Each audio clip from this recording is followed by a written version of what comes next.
Hello दोस्तों। आज मैं आपको इंडिया के पास्ट से किसी बहुत स्पेशल इंसान के बारे में बताना चाहता हूं। उनका नाम था आर्यभट्ट। वो एक ब्रिलियंट थिंकर थे, एंशिएंट इंडिया के एक रियल स्टार। इमेजिन करो, एक टाइम बहुत बहुत पहले 5th सेंचुरी सीई के आसपास। तभी आर्यभट्ट रहते थे और काम करते थे।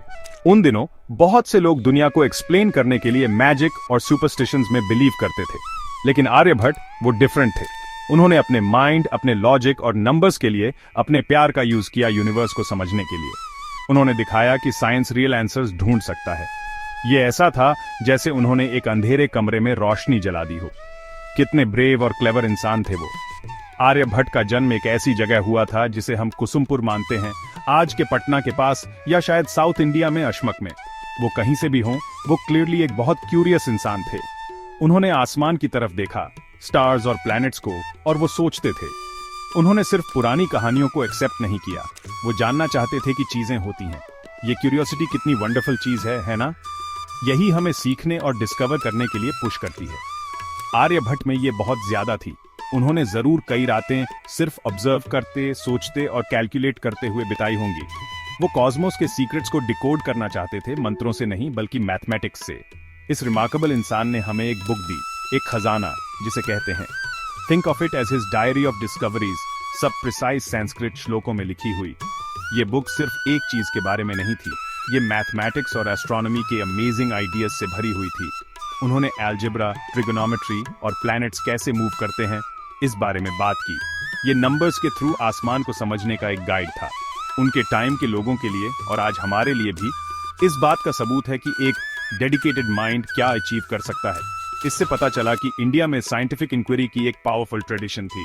आर्यभट्ट के बारे में मुझे जो सबसे इंस्पायरिंग लगता है वो है उनका करेज। वो उन आइडियाज को चैलेंज करने से नहीं डरते थे जो सदियों से एक्सेप्टेड थे। उन्होंने ऐसी चीजें प्रपोज की जो उनके टाइम के लिए रेवोल्यूशनरी थी। वो ऑब्जर्वेशन और कैलकुलेशन में बिलीव करते थे। यही असली मैजिक था, सच ढूंढते ह्यूमन माइंड का मैजिक। Gap 2S। उन्होंने इंडिया में साइंस की एक मजबूत नींव रखी, रीजन और एविडेंस का रास्ता दिखाया। उन्होंने सबको दिखाया कि दुनिया को देखने का तरीका अंडरस्टैंडिंग है, डर नहीं। वो एक सच्चे पायोनियर थे, आने वाली पीढ़ियों के लिए एक मार्गदर्शक, जिन्होंने दिखाया कि ज्ञान कैसे अज्ञान पर विजय पा सकता है।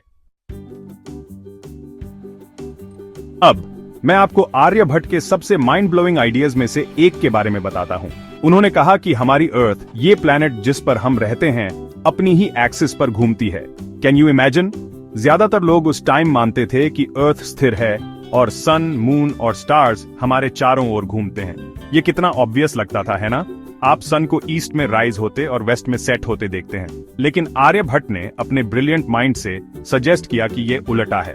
उन्होंने प्रपोज किया कि अर्थ खुद रोटेट कर रही है, एक लट्टू की तरह। ये सचमुच एक रेवोल्यूशनरी सोच थी, सबके लिए पर्सपेक्टिव में एक बड़ा शिफ्ट। घूमती हुई अर्थ का ये आइडिया इतना इंपॉर्टेंट इसलिए था क्योंकि यीशु ने दिन और रात को इतने सिंपल और ब्यूटीफुल तरीके से एक्सप्लेन किया।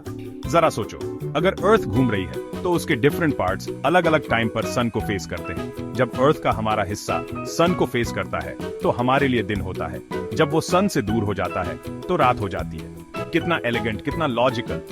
सन के अर्थ के नीचे जर्नी करने की कॉम्प्लिकेटेड कहानियों की कोई जरूरत नहीं। आर्यभट्ट का एक्सप्लेनेशन एक क्लियर फिजिकल मॉडल पर बेस्ड था। यीशु ने लाइट और डार्कनेस के हमारे डेली एक्सपीरियंस को समझने में एक नई क्लैरिटी लाई। और इक्लिप्सेस का क्या? वो टाइम जब सन या मून कुछ देर के लिए गायब से हो जाते हैं। कई एंशिएंट कल्चर्स में इन इवेंट्स के बारे में डरावनी कहानियां थीं। उन्हें लगता था कि शायद कोई राक्षस सन या मून को निगल रहा है। ये काफी स्केरी रहा होगा, लेकिन आर्यभट्ट एक साइंटिफिक एक्सप्लेनेशन लेकर आए। उन्होंने कहा कि लूनर इक्लिप्स तब होता है जब अर्थ सन और मून के बीच आ जाती है और मून पर अपनी शैडो डालती है। और सोलर इक्लिप्स वो तब होता है जब मून सन और अर्थ के बीच आ जाता है और हम पर अपनी शैडो डालता है। ये सब शैडोज और लाइट का खेल है। इक्लिप्सेस का ये साइंटिफिक व्यू एक बहुत बड़ा स्टेप फॉरवर्ड था। यीशु ने डर की जगह अंडरस्टैंडिंग ले ली। आर्यभट्ट ने दिखाया कि ये नेचुरल प्रिडिक्टेबल इवेंट्स थे, किसी गुस्से वाले भगवान या मिथिकल क्रीचर्स के काम नहीं। वो ये भी कैलकुलेट कर सकते थे कि इक्लिप्सेस कब होंगे। ये साइंस की पावर थी, मैथमेटिक्स की पावर। यीशु ने आसमान के रहस्यों से पर्दा उठाया। यीशु ने लोगों से कहा, डरो मत, इसका एक रीजन है और हम इसे समझ सकते हैं। इसी तरह साइंस ने सुपरस्टिशन को हराया, एक एक एक्सप्लेनेशन करके। आर्यभट्ट जैसे ब्रेव थिंकर्स की वजह से उन्होंने सचमुच लोगों को यूनिवर्स को एक नई ज्ञान भरी नजर से देखने में मदद की। आर्यभट्ट सिर्फ एक एस्ट्रोनॉमर नहीं थे, वो एक मैथमेटिकल विजर्ड भी थे। उनके सबसे फेमस कॉन्ट्रीब्यूशंस में से एक है पीआई की वैल्यू।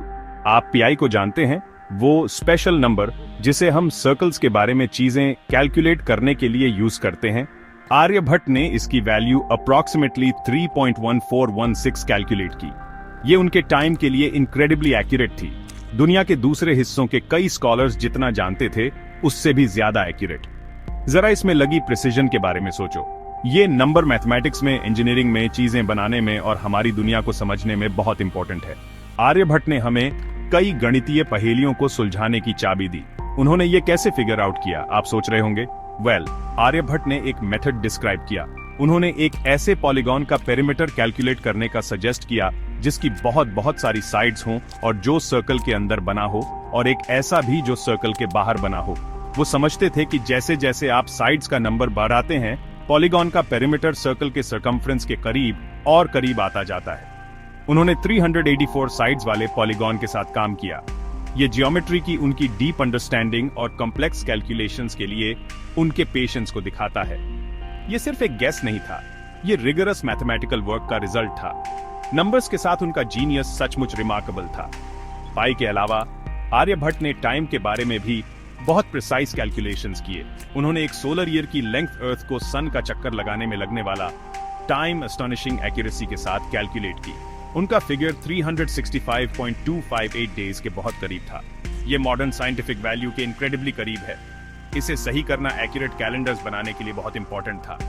एक्यूरेट कैलेंडर्स एग्रीकल्चर के लिए कब बुवाई करनी है और कब कटाई, और रिलीजियस फेस्टिवल्स के लिए क्रूशल थे। उनके काम ने सोसाइटी और डेली लाइफ को ऑर्गेनाइज करने में हेल्प की, सब केयरफुल ऑब्जर्वेशन और कैलकुलेशन पर बेस्ड। आर्यभट्ट के यूनिवर्स के बारे में भी ग्रैंड आइडियाज थे। उन्होंने कॉस्मिक साइकिल्स की बात की, टाइम के बहुत बड़े पीरियड्स जिन्हें युग कहा जाता है। उनका मानना था कि यूनिवर्स क्रिएशन और डिसोल्यूशन के इन लंबे साइकिल्स से गुजरता है।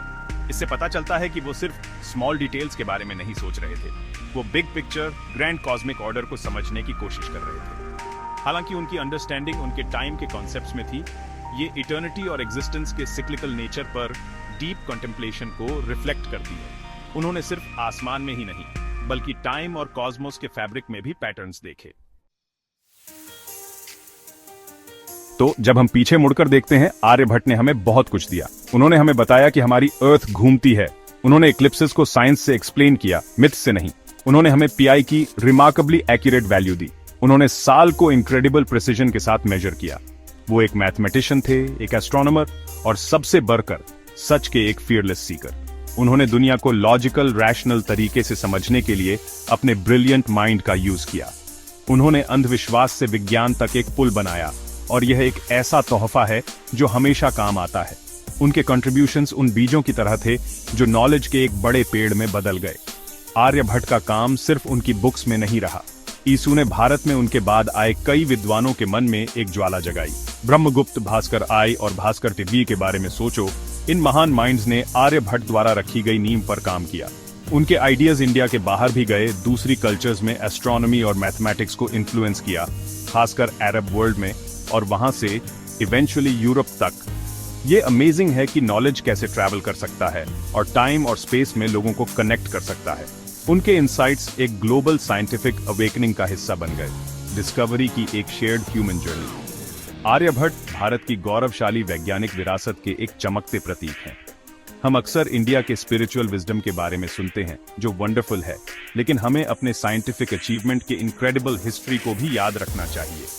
आर्यभट्ट जैसे लोग दिखाते हैं कि एंशिएंट इंडिया महान इंटेलेक्चुअल फर्मेंट की जगह थी, जहां थिंकर्स ने क्वेश्चन करने, एक्सप्लोर करने और कैलकुलेट करने की हिम्मत की। रैशनल सोच और मैथमेटिकल प्रोवेस की ये ट्रेडिशन ऐसी चीज है जिस पर हर इंडियन को बहुत गर्व हो सकता है। ये एक लेगेसी है जो हमें बताती है कि हम हमेशा से इनोवेटर्स और थिंकर्स रहे हैं। वो हमें अपनी हेरिटेज की पावर की याद दिलाते हैं। आर्यभट्ट की कहानी सचमुच इंस्पायरिंग है ना? ये हमें क्यूरियोसिटी की इंपॉर्टेंस, क्वेश्चन करने का करेज और रीजन की पावर सिखाती है। उन्होंने हमें दिखाया कि एक अकेला इंसान भी दुनिया को देखने का हमारा नजरिया बदल सकता है। उनकी लाइफ हमें मोटिवेट करे कि हम सीखते रहें, क्वेश्चंस पूछते रहें और हमेशा अंडरस्टैंडिंग की तलाश करें। एक ऐसी दुनिया में जो अभी भी मिस इन्फॉर्मेशन के चैलेंजेस का सामना कर रही है, आर्यभट्टा का एविडेंस और लॉजिक के प्रति डेडिकेशन पहले से कहीं ज्यादा रेलेवेंट है। आइए इस महान भारतीय मेधा को सेलिब्रेट करें और उनकी खोज की भावना को आगे बढ़ाएं, क्योंकि नॉलेज, सच्चा नॉलेज सबसे बड़ी पावर है।